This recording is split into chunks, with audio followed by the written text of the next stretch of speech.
caps, gowns, and capital gains. So yeah, so picture of us on Friday night. With Sean, the Green Wave. I know your class of 92, Sean. But yeah, so this is on the left hand side. The far left is my daughter, who is just getting taller and taller. Like she's kind of leaning down, but she's almost as tall as my wife now. And our daughter's 11. So time just flies. So that's our goddaughter in the middle, Tamia. So she graduated from high school, graduated with honors, and she got a full ride to Bethune-Cookman. So support our HBCU. So just very happy with that.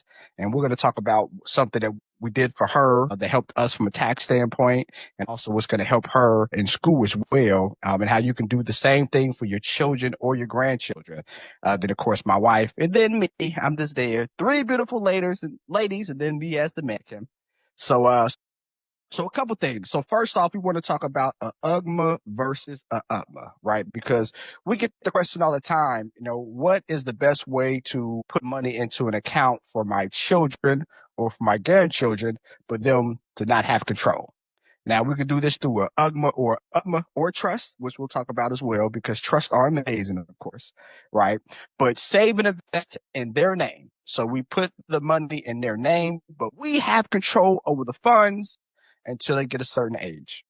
So a UGMA. So a UGMA is called an UGMA account, where you can invest in the name of your children or your grandchildren, and you can invest however you want to, if it's in stocks, bonds, or in cash. The thing though is that when they turn either 18 if they're not in college, or if they're in college if they turn 21, it goes to them.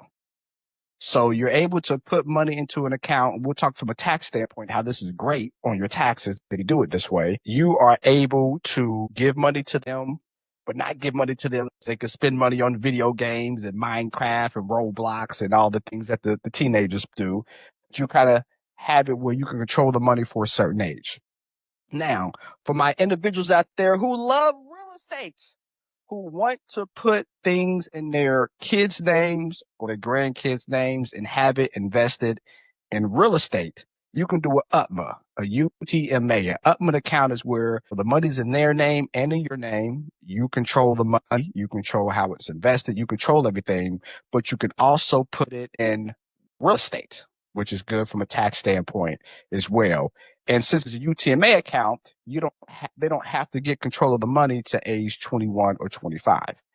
Now, with both these accounts, the benefits is that it's tax benefits, and it teaches kids about investing. So we are to show kind of generational wealth from a young age and how money grows. The bad thing is that they take control at a legal age. So a way for us to get around this, as we talk about all the time, because we love people setting up trust. Of course, we have the relaxed state. We help business owners, of course, create trust wills and power of attorneys for the clients. But we strongly recommend, if you do a UTMA or you do a UGMA, which you should do from a tax standpoint for sure, then we have it structured where it's inside of a trust. Because if it's inside of your revocable trust, remember, there's two types of trust that most people identify with: a irrevocable trust. And the irrevocable trust is a trust where you can't make any changes. It's just there. Once you do it, you do it. We can't make any changes. And a revocable trust where you can make changes anytime that you want to. And of course, through our platform, as you guys know, anytime your clients or you make changes, it's no cost. You don't have to pay an attorney retainer fee of $300 or $500. They can make changes anytime you want to. Well, if it's in the revocable trust, then you can have the trust verbiage dictate how they spend the money, right? So even though they have access to the money at age 18 or 21, if it's a UGMA, or 21 to 25, it's a UTMA, you can dictate how the money is spent.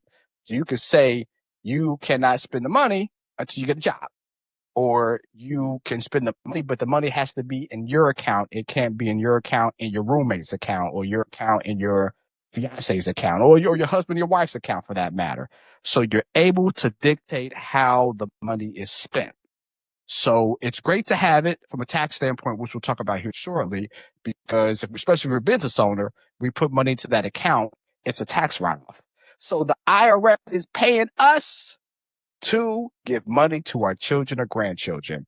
But if you want to make sure they don't blow through the money, you want to make sure that it falls into a trust. Anybody in here, you guys have a 529 plan? Let's put a one in the chat if you guys have a 529 plan for your children. It's common from a college standpoint. Yeah, okay. 529 plans, yes. Okay, look at y'all. Look at y'all. We love the kids. Get to the education. So yeah. So it's pros and cons to 529 plans. So to me personally, we personally, for our daughter Miranda, who's 11, we don't have a 529 plan for her, and for our goddaughter Tamia, who just graduated, we did not do a 529 plan for her. That's not saying it's not good, um, but there's pros and cons. So the pros of a 529 plan is that it's tax free.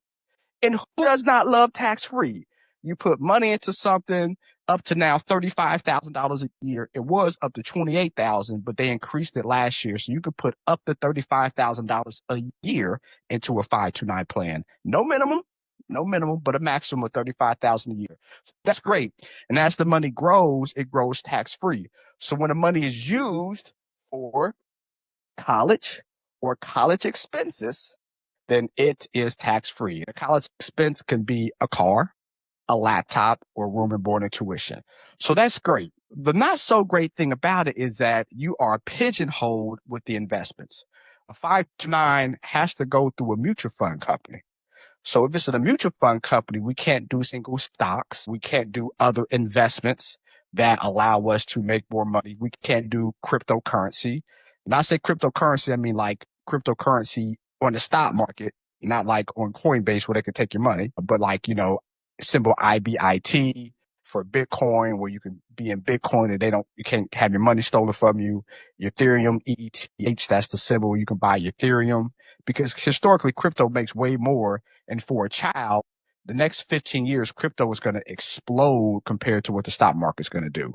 So you having it in a regular investment account or in a UTMA account or a UGMA account, it just gives you flexibility. So like for us, for our goddaughter Tamia and for our daughter, we actually open up a regular investment account and we buy stocks, we put in money.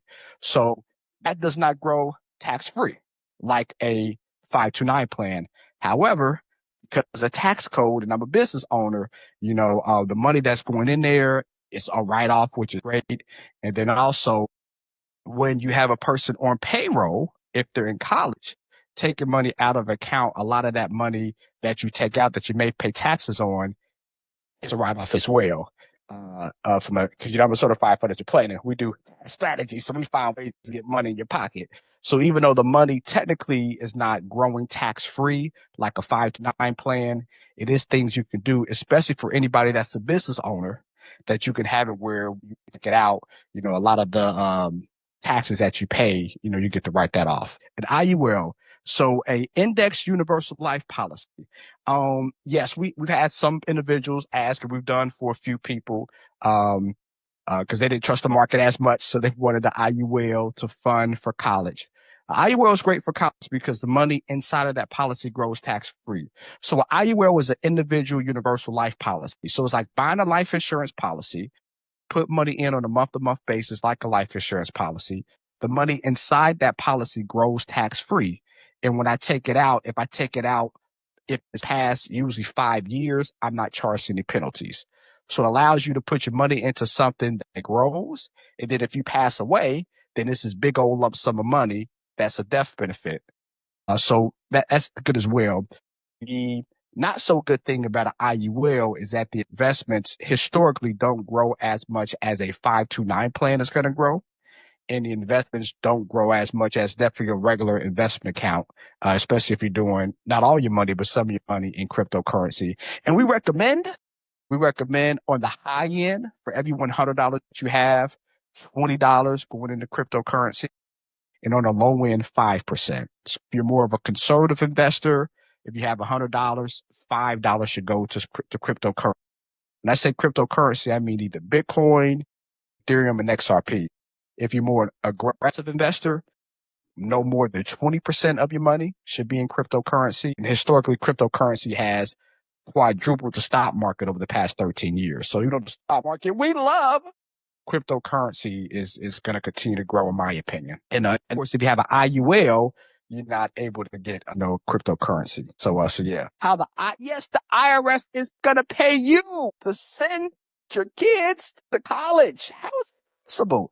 So before we go over that, any other questions about a UGMA account or a UTMA account or a 529 plan or any other of the oh, a cover deal. I'm sorry, a cover deal. I'm talking about 529 plan, a cover deal. So you also have something, anybody that has a child that they're putting through private school right now, right? We love our public school, we love our charter schools, but if you guys have a child that's going through private school, you can do a investment called a Coverdale ESA.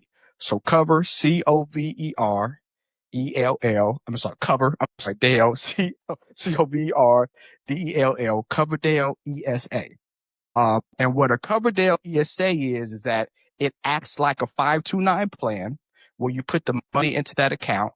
That account grows tax free, and you can use that money for your child if it's for private school from middle school, from fifth grade to high school. So let's say we put in $20,000 when they're, in the first grade, got a real estate deal. We made money. We put $20,000 in there. And now when they go to high school, that $20,000 is $80,000. And we want to put them in private school. We can take out all that $80,000, not pay taxes on the $60,000 that it made. And we can use that to pay for their private school. So that is a Coverdale ESA. That is the only account as of today that's out there where you can use the money for private school that is not college. That's a Coverdale ESA. Oh yeah, mods put in the chat. There y'all go. There y'all go. Appreciate that. So yeah. So these are you Google? That's cool. So what do they say? Oh yeah. Yeah. So uniform gifts, minor accounts. And then yeah. So you go. Yeah. So uniform gifts to minors act. That's a UGMA, and then a UTMA, uniform transfer to minors act. And for all y'all business owners out there, which we'll talk about here now, y'all put money in these accounts. If you structure it properly, it's a tax write-off because the IRS is gonna pay you guys for doing that or putting your kids through college. All right. So cool. So number one, how can we do this? So we could do a UTMA or a UGMA or a 529 plan or a regular investment account or a Coverdale ESA. And if we're a business owner, if we structure it properly when we do it, it is a tax write-off. The reason why, because we could pay our child up to $14,000 a year and we can deduct every single dollar. Now you could pay your child more than $14,000 a year, but if it's over $14,300, then they have to pay federal income taxes. So to make sure that Uncle Sam's not knocking on the door for your children, then we want to pay them. I have all our business owners pay $14,000. The child pays no taxes because it's under $14,300. And guess what? You don't even have to pay payroll taxes. So if you're set up as either a LLC or a sole proprietorship, it's very important, right? If you're set up as either a LLC or a sole proprietorship, you don't even pay payroll taxes when you pay them. Typically on $14,000, you're going to pay payroll taxes about $300. So you're going to save about $300 if you're set up as an LLC or a sole proprietorship. Now, if you're an S Corp, which any business owner who makes more than $25,000, I implore you to update your taxation from a LLC to an S Corp because you get to do so much stuff like the Augusta rule, home office deduction. But if for whatever reason we have it where we make less than 25,000, this is for like people like we have people that do real estate. So I could give y'all some game, right? If you guys do real estate, we always recommend that you have two LLCs. You have your real estate, that you do, but then also you set up a property management company because now that property management company, you're able to kind of write off everything. So all those repairs you do at the house alone in one LLC, you might not get all those write-offs. You'll get some, but not all. But if all the repairs are done by your property management company, Then that property management company, you get to write off everything that you do from a repair standpoint. So this allows you to get more. But typically, your property management companies, you're not making 25,000 a year because Rule Section 162, fair, reasonable, and ordinary in accordance with your business, in the pursuit of income. Most people only charge 10 to 15% for property management. Like you have a property management company that charge 10 to 15%. So like if my rental income is, $20,000, then I'm paying my property management company 2,000. So since it's less than 25,000, like that's a way for you to pay your children through your property management company and not pay payroll taxes because it's set up as an LLC, not as an LLC taxed as an S corp. But yeah. So okay, I just made with that game. Okay, I Miss Harrigan, I'm giving out game. Okay, I try to. You guys, allow me to help invest your life savings, help grow your business with our estate planning platform. So the least I could do is help you guys grow your finances. So thank you for that. So yeah, so by doing it this way, the IRS will give you up to $5,180 per child. This is money they're going to give you. And how we come up with that number? So $14,000 write-off, that's 14,000. So if we made 100,000, then from a tax standpoint, a 14,000 write-off means that instead of IRS saying we made 100,000, we made 86,000. Well, if a person is in the highest tax bracket, which is the 39% tax bracket, that is $5,180 that the IRS is giving you. So they're giving you $5,100. And guess what? If it's your children or even your grandchildren, you don't have to give them the money, right? You can put it into one of those accounts that I talked about. You could do a 529 plan, or you can just leave it in your own account, right? They don't have to get the money, especially if it's your kids. Y'all paying for all stuff anyways, right? So a lot of times we have clients that literally, they set it up, they pay payroll taxes, they get the write off, but it just stays in their account. So, okay. And the IRS pays you to do it. So yeah. The proceeds, or if we want to create generational wealth, all right, we can also place the proceeds in a Roth IRA. So Roth IRA, of course, the money grows tax free forever. But here's the kicker, you guys. You can withdraw the funds anytime, penalty free and tax free if we're over age 59 and a half. However, for our children or our grandchildren, we have what we call a qualified educational expense. And what a qualified educational expense is when the IRS says you don't have to pay either taxes or penalties because it's qualified towards education. Well, what is educational expense? Tuition? Yes. Books? Yes. What about a car? If I have a child that is at a big campus, like Tennessee State, for instance, right? Because we have 3 campuses in Nashville and we got to go from one campus to another. Am I going to catch the bus? No, I need a car for that. I don't want to miss class. Well, guess what? My car is a qualified educational expense. The gas for my car is a qualified educational expense. So now we can literally buy a car and not pay taxes, because it's a Roth IRA, but not pay that 10% penalty because of it. Hey, my child, we need a laptop. I don't want to buy books. Everything's electronically. That laptop that you buy, anything and everything dealing with school or school related is a write-off. So we did $14,000, paid them, even though the money stayed in our pocket. We put money into a Roth IRA, and guess what? That Roth IRA goes tax-free, and we get to use it and pay no penalties or taxes for their college. And to take it a step further, if it gets scholarships, don't have to worry about it. Then it just continues to grow, and they use it for retirement. So yeah, yeah, cool. Yeah, so they put that in there. So violent fence. So again, you guys doing a Roth IRA for your children is another way that you can give the gift of graduation, but have the IRS pay you off for it. Now with the IRA, of course, you can only do $7,000 a year, right? Because they're a child, right? If you're over age 50, you can need $8,000, but it is a limit. But again, a way that you can have some tax-free money. So that's that. Well, actually, if this is good information so far, let's put a 1 in the chat. I just want to make sure It's good information for you guys. It might be information that you may know or may not know, but let's put a one in the chat. Okay, those ones. And then also, my mind spirit put that in there. But as I'm talking, because we do this every 2 weeks. So like 2 weeks from now, if there's any subject, trust related, investment related, finance related that you want me to talk about, because we always like to use current events as our topics. Except for the one we at the end of the month, of course, that's all estate planning, but still, like, so as we're talking, it's something that you want me to talk about next week or in 2 weeks, we have our next call. Let me know, and the most answers we will do. And there we go. All right, so create a family investment fund.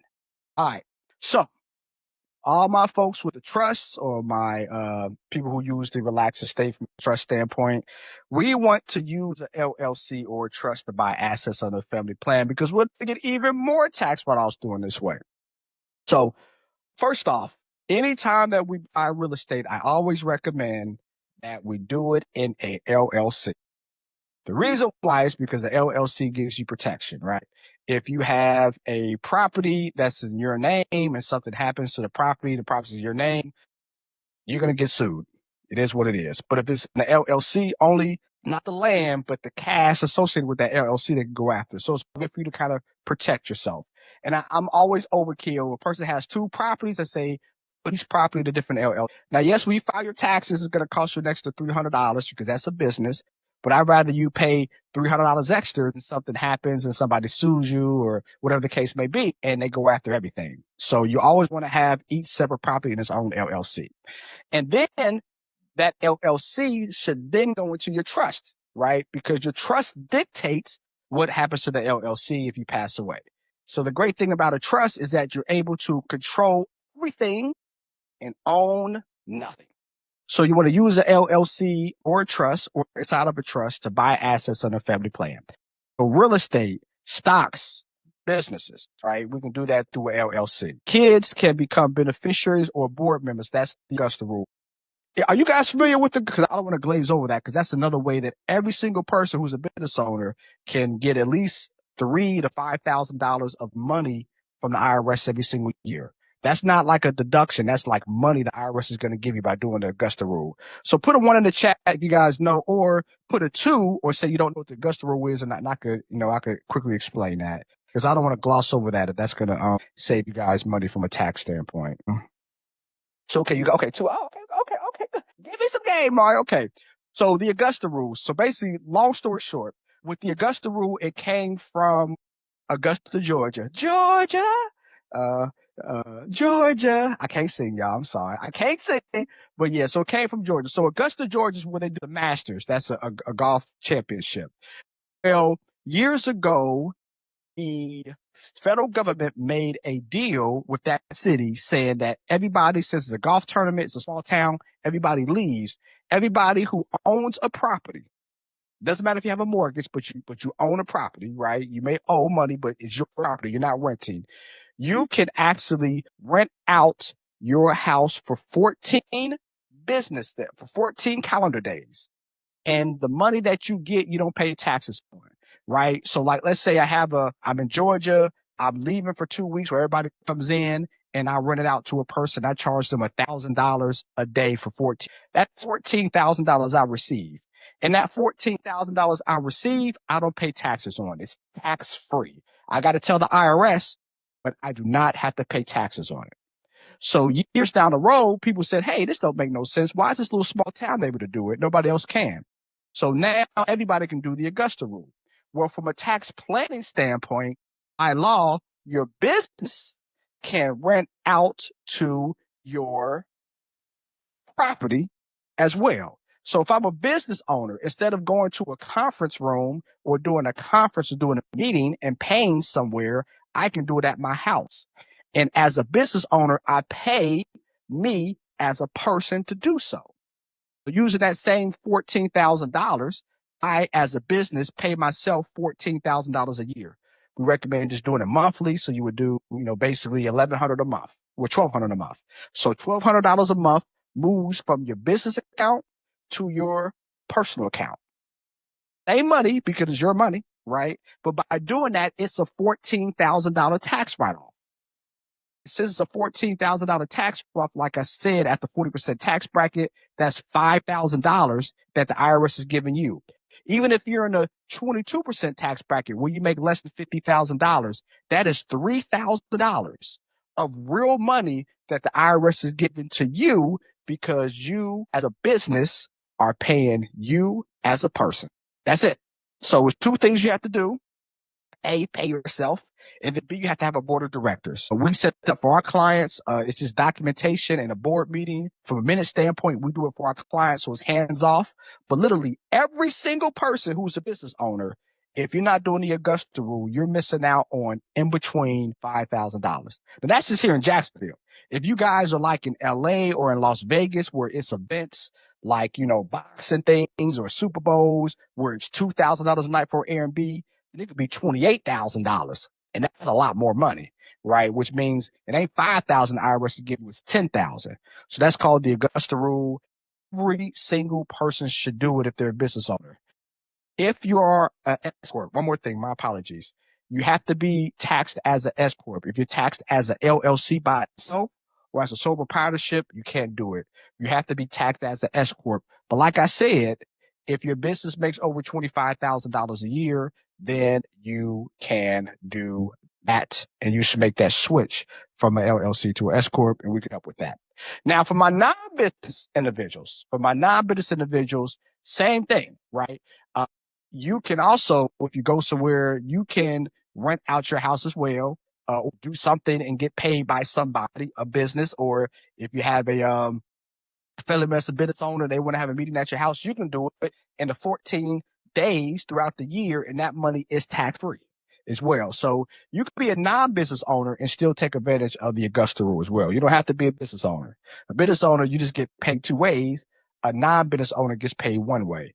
But everybody and anybody should be taking advantage of the Augusta rule because it's free money that the IRS is giving you. So yeah, so your kids can become beneficiaries or board members, because your kids can be board members as well, via the Augusta rule, and you protect your assets from personal liabilities. And that's Mr. Bennett. Did I explain the Augusta rule properly? I got some questions. Okay, cool. All right. So yeah. So do we have access to slides afterwards? Yes. I'm old school. Sean, you old school? Class of 92. We all old school, Sean. I'm trying to take notes. Yeah, cool. Yeah. So you'll definitely get those slides. We email the recording and the slides. You'll get that tomorrow. Wait, so people that can do that during the FIFA qualification. Look at you, Joseph. Actually, let's congratulate Joseph because he had another one of his clients do a trust. So we're going to give hand claps to Joseph for that because I saw that come through. Joseph, congratulations. I know one of your clients did a trust the other day. So congrats to the bag, Joseph. 4-for-1 mobile notary in Atlanta. So get to the bag, Joseph. But yeah, so Joseph had the question. So people can, during the fee qualifications in Atlanta next year, people can rent out their homes. Yes. Yes. So the person rents out their home. Now you're a business owner, Sean, but for your family members, if your family members are non-business owners, they can rent out their home, and the money that they get, they can charge whatever they want for 14 days. They don't pay taxes. You as a business owner, you can say, hey, I'm renting out my home for, as a business, for mobile, to myself, Joseph Smith, and whatever the average Airbnb is, if it's $3,000 a night, you charge yourself $3,000. You do it over a 14-day time period, that's $36,000 a year. So you're just moving money from your business account to your personal account. So you think $36,000 a year at the, again, 40% tax bracket, that is 36 and 40, 18. That is $14,000 that the IRS is going to give you. That's not a deduction. That's money in your pocket. That's $14,000 the IRS is going to give you to do that. So yes, it is a huge opportunity. Stella had a question. Is the Augusta rule new? So no, it's not new. The Augusta rule we've been using it for clients for the last 4 years. So, I'm a certified financial planner.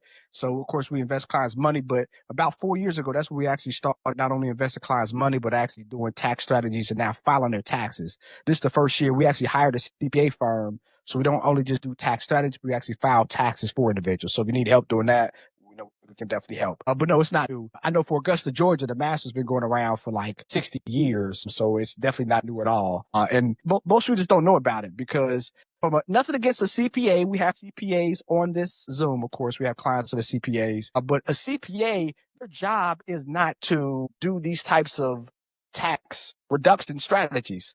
Their number one job is to file your taxes and to keep you compliant with the IRS, right? So yes, from a payment standpoint, they don't get extra money by doing these strategies. And come tax time, they're as busy as they can be. So they're doing a great job filing your taxes. But like the other things, like the strategies, how to reduce LLC versus S corp, those types of things, like that's not their job. So they might give you information, they might not, but their job is to file your taxes and keep you compliant. So a lot of people just don't know about. I mean, it's thousands of things. Like I would say, not all, but a majority of our clients, especially our business clients, they don't pay taxes. Like they always get a refund because there's so many things out there that you can do fair and reasonable and ordinary, put a pursuit of income for your business that you get to write off. So revocable education trust. Revocable education trust is where you use insurance or real estate to fund your trust. Again, we have irrevocable trust. You can do inside of your revocable trust, you can put verbiage in there to make sure that money is funded for education. And if it's structured properly, when it's taken out, the trust pays taxes. However, if it's used towards educational expenses, like I talked about, it's tax free. Or you could do an irrevocable education subtrust. So again, we don't recommend irrevocable trust, but if you want to do it that way, you can. It's best to put this into a revocable trust. But for a irrevocable trust, it's IRS code 2503, where tuition payments made directly to a school. Tuition payments, not educational expenses like a car or laptop, but tuition payments made directly to a school are not subject to gift tax, which means it does not count towards income as a student. The reason why this is important because we have FAFSA, right? And FAFSA is, I think it's $7,600. I know it's 7,000 is something. You guys can correct me if you guys know how much it is, but I think it's $7,600. Where anything over that, then that could be affected with the aid that we get, right? So having it this way and the income that is received, then it doesn't count towards the student. But that's why, like I said, by doing if we didn't want to do irrevocable and have that verbiage in there, since the money is going from the trust money can go to you, the parent, and the parent is just giving the money instead of it going directly to the child, right? That's why when I talked about earlier, in your child, that's one of the reasons why we don't recommend paying your child directly to their account because it's income that's going to them. So when your child is in school, you can still pay he or she or your grandchild. You can still pay them. You can still keep them on payroll even when they're in school. However, that income that they're getting is taxes. If it's funneled through properly, then we can make sure that there's no taxation there on them. It's less than $7,000 so that they get all of the financial aid that they can. All right. So the scenario, college rental wealth strategy. So your child or grandchild is attending the college university. It's always best in this case to get the biggest bang for your buck is to do a duplex, like a single family house. Yeah, you get 2, 3 or 4 bedrooms. That's good. But I would say not a duplex, excuse me, like 3 or 4 bedrooms is the best because you get the biggest bang for your buck. Not a duplex, but like a 4-bedroom property. And one is for the child and the other 3 rooms is rented to the students. And it also teaches them as well, like, your children might be all right, like my wife, when we was in college, I went to TSU, she went to MTSU, she was an RA. So as an RA, she got life lessons on how like to deal with people on her floor. So it's also kind of life lessons that he or she's able to learn, as well. And you really can't put a price on that. Like I said, first, you form an LLC to buy a property. It's LLC into the trust, or do an LLC by itself, but never just buy a house and never put an LLC. So you can buy the house first and then do the LLC, which is better from a credit standpoint. Buy that house and then put it to an LLC, but you want to make sure that house is an LLC to protect yourself. The LLC is owned by the family's revocable trust. So again, it's in the trust. We control everything. We own nothing from a liability standpoint. But then the trust lists your child or your grandchild as a beneficiary, but they're not the owner. So they are the beneficiary, but they are not the owner. So if something happens to you, you pass away, then the trustee passes it to them. right? But still through the trust so that there's no income there from a taxation standpoint. And if it's less than $23 million or $40 million, if you're married and you pass away at the same time, they don't pay taxes anyway. So it's really tax free. But this keeps the property out of your personal estate liability and it sets you up for a tax efficient transfer. So I'm going too fast. So step number 2, collect rent and offset the cost, right? So we rent out the extra rooms at $900 a month. Again, I have maybe not 30, but in between 20 to 30 clients that are doing this for their kids in college right now or have. So it's not like theory. We're doing it. And again, we're going to do this in about 6 months after Tamia's first year at Bethune-Cookman. But you rent out the extra rooms to students at $900 a month, to use example. So let's say it's $900 a month, $2,700 a month. That's $32,000 a year. But it's the kicker. And from a tax standpoint, this is how you really take advantage of it for your personal money. Because the other 2 months in the summertime, if they don't leave for the summer, you can't do it. But if they do leave for the summer, you want those 2 months to be an Airbnb. The reason why is because you're an active investor. And this is very, very key when you come to your taxes. Anybody that does real estate being passive and active. But let me answer these 2 questions. I'll get back to that. To share. Okay, cool. So Franklin, I have some existing LLCs that I own personally. How do I change ownership to the trust? That's a great question. Great question, Franklin. You actually just put it into the trust. So when you have your trust, you have what you call your schedule of assets. And your schedule of assets basically lines who, if something happens, what happens to the LLC. So by putting that LLC in the trust as a schedule of assets, and then in the additions and restrictions part, saying what happens to that LLC if something happens, then that gets the LLC inside of the trust. Right. So you're gonna keep the LLC, but yeah, that's how. So you in your schedule assets, the description of the LLC, what it does, name of the LLC, and then what happens in your restriction. And this is part of the trust where you create the documentation, who gets it, sell the LLC, not sell the LLC, the mix of like the ownership, like who gets, who owns it now, if it's you and another person, all that stuff you put into the restrictions, and this is part of the trust, and then it's now inside your trust. So, I hope that that helps answer that question, Franklin. Not, then just ping me again. So, okay, I'm sorry. So, have what you call a wow, time flies. So you have what you call an active and passive. Very important for everybody. Anybody that does real estate, you want to think about this. So anybody that does real estate, if you're just renting out things long term, so you have like renters and you just rent throughout the year, right? Long term is a passive investor. You're all investors if you do real estate, but a long term rental person is a passive investor, right? Passive means the money that we make with our rental income, all the expenses we can only write off towards our rental income. So let's say I got a two job, I make $100,000. My rental income is $20,000. My expenses is $20,000. So I just get to write off $20,000 because my income is $20,000. But if I do an Airbnb, once I have Airbnb, from a tax standpoint, I am looked at as an active investor in real estate. I'm not doing anything different because Airbnb is more things, right? You might have a person managing your Airbnb, but since there's more things being done throughout the year for different renters throughout the year, you are now an active investor. Where in the tax code, if you're an active investor with real estate, that means all of your expenses, you get to write that off towards your rental income and your W-2 or business income. Meaning, same scenario. I'm a W-2 employee. I make $100,000 a year. I got rental income that's $20,000. But now I'm writing off everything with my Airbnb, and my expenses are $40,000.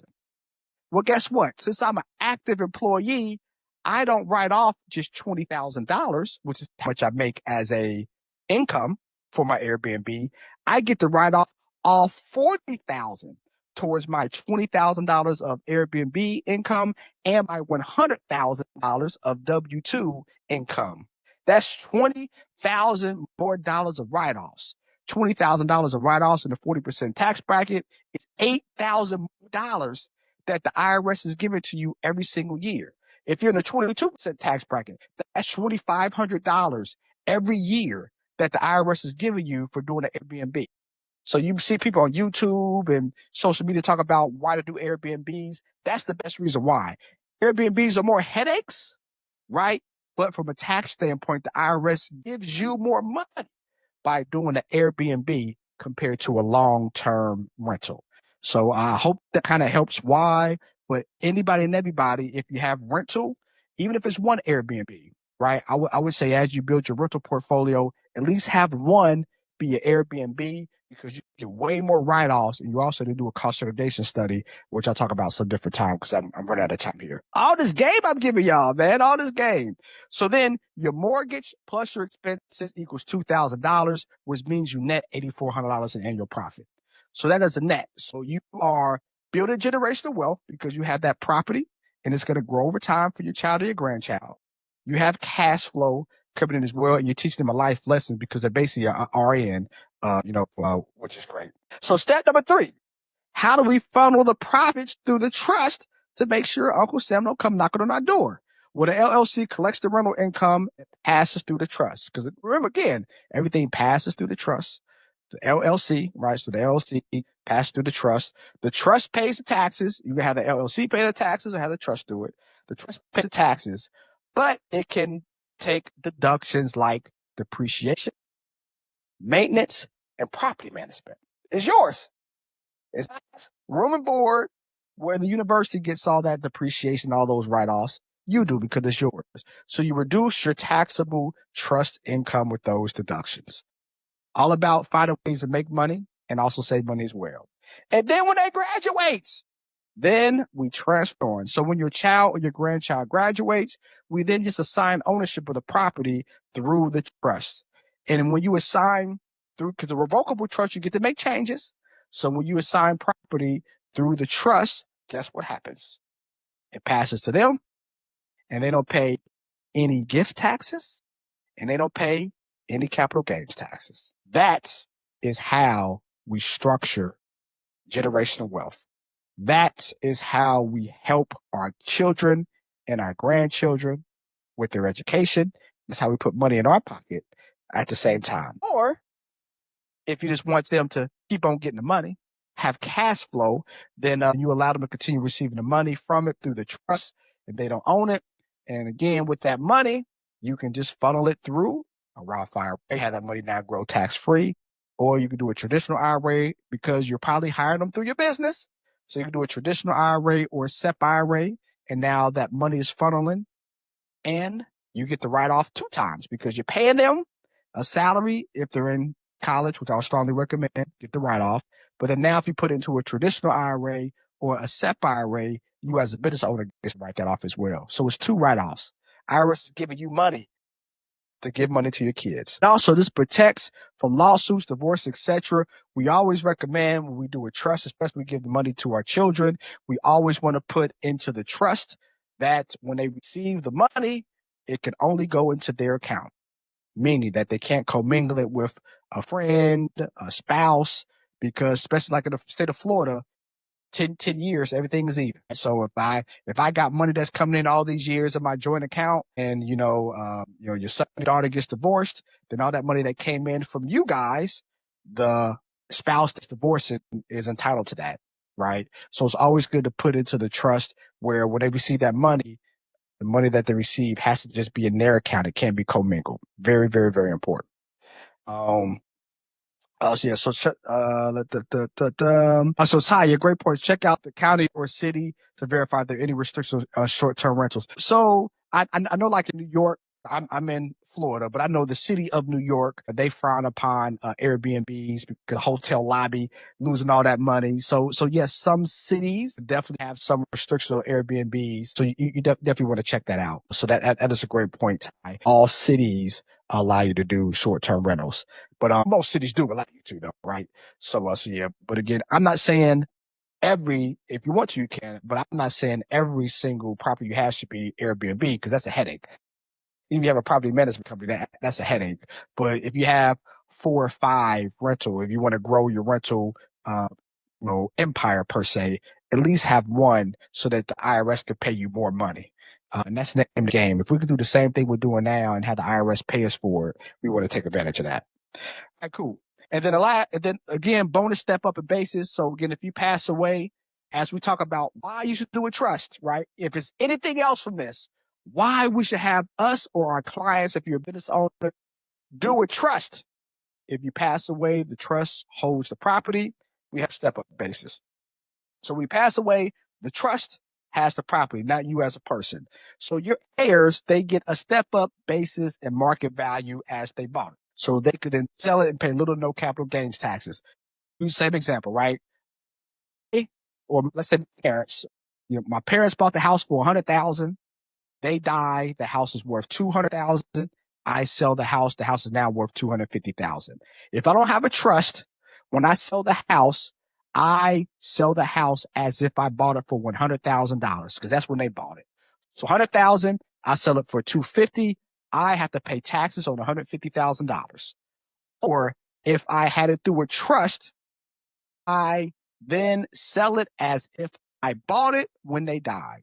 So when they died, it was worth 200,000. I sold it when it was worth 250. I only paid taxes on $50,000. So that alone, $100,000, that's a $25,000 difference. That example by itself, that saves your clients 20 right then and there. That doesn't include probate costs associated with passing down without a trust.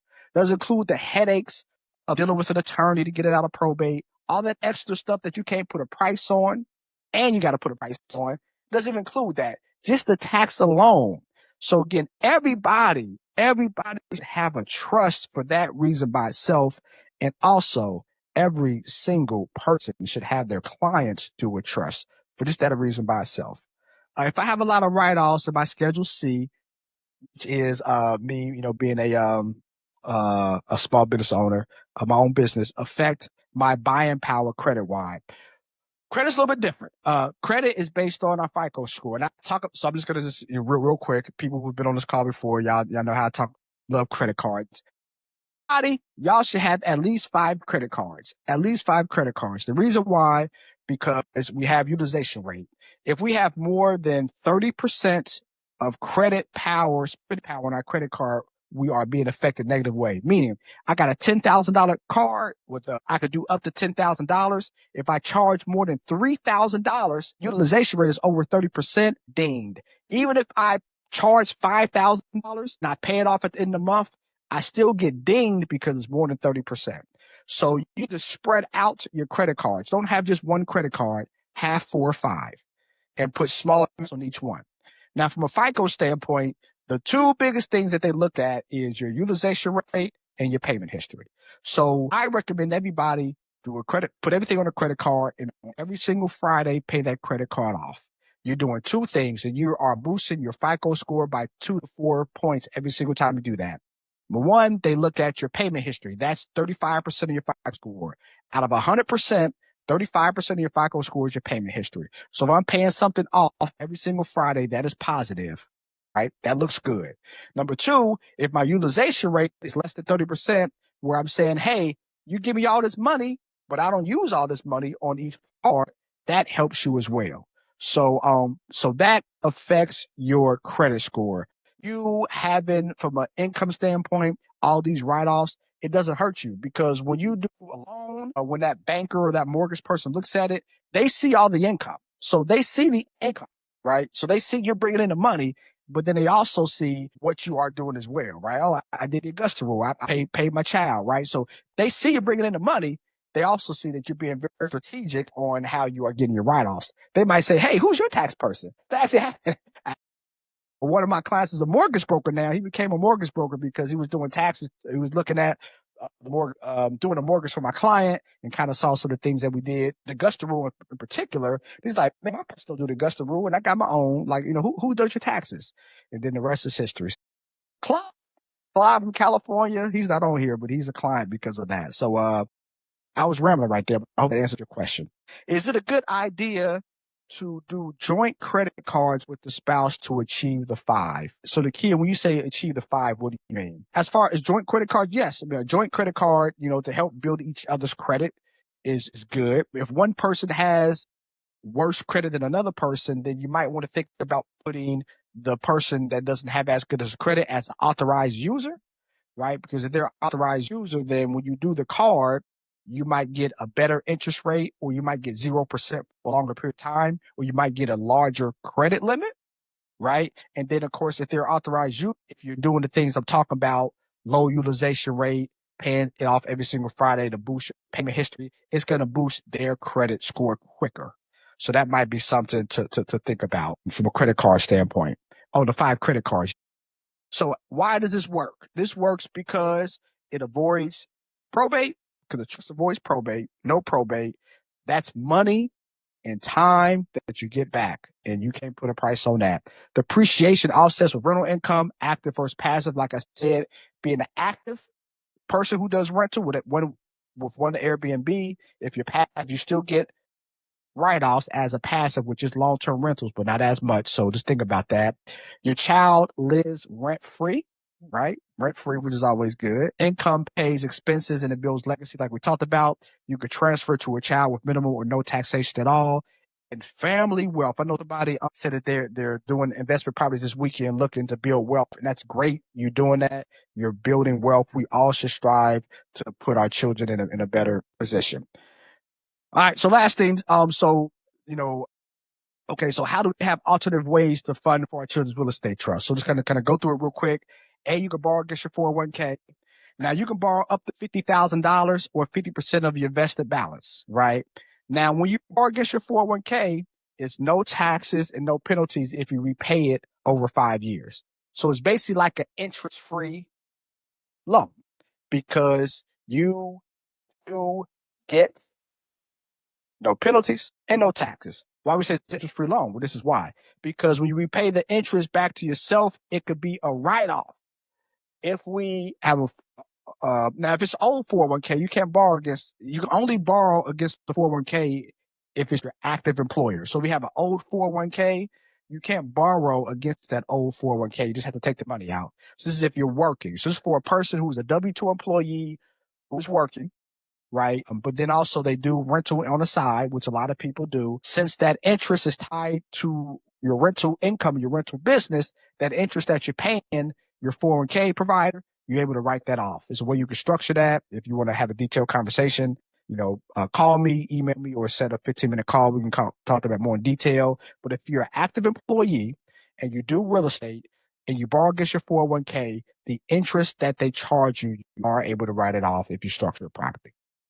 So yeah, so that's that. So then also, right? So use interest only loans to lower monthly payments. You can also, when you get a loan, get an interest only loan. Banks usually don't do that. These are through mortgage companies. Again, I have to disclose one of my business partners. He has one of the largest black-owned mortgage companies in Pennsylvania. They're nationwide, but I know he has in Pennsylvania, they're very, very large, but they do stuff. He did something for a client 3 weeks ago in California. It's like $400,000 fix and flip that they did. So they're all over the place. But we can help you if you just want an interest only loan where you don't have to, put money to closing. You got to pay for the origination, but you have to put money to closing and just pay interest. And then once you do the remodeling, then you just, refi it.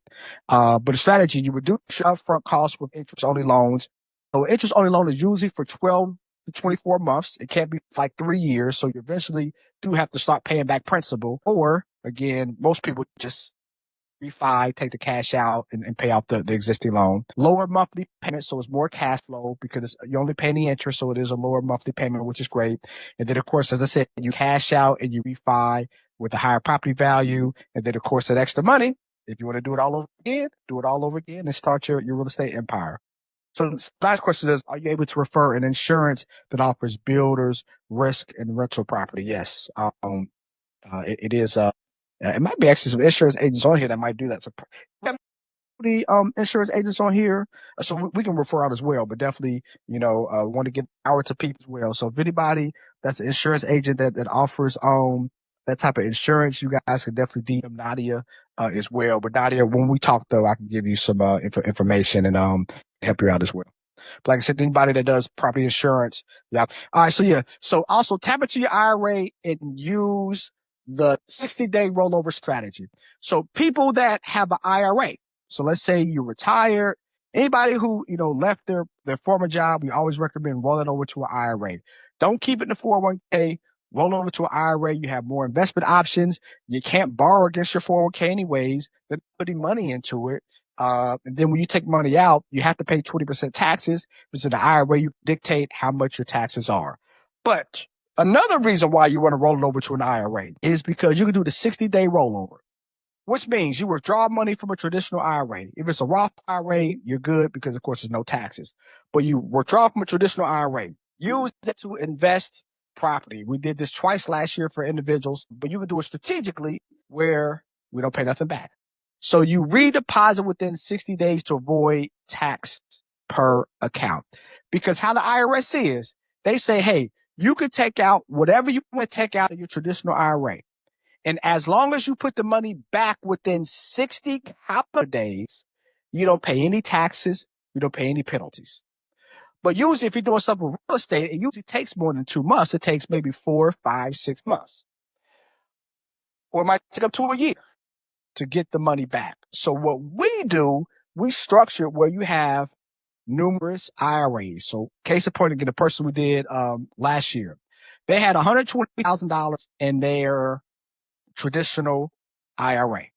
So with that 120,000, we actually set up 6 different IRAs that had $20,000 apiece. And they needed, I think it was like $15,000 because they did an interest-free loan, but they wanted to do some stuff with the money. So instead of coming out their pocket, we say, hey, just do a 60-day rollover. Their first IRA, the one that had $20,000, they took money out of that.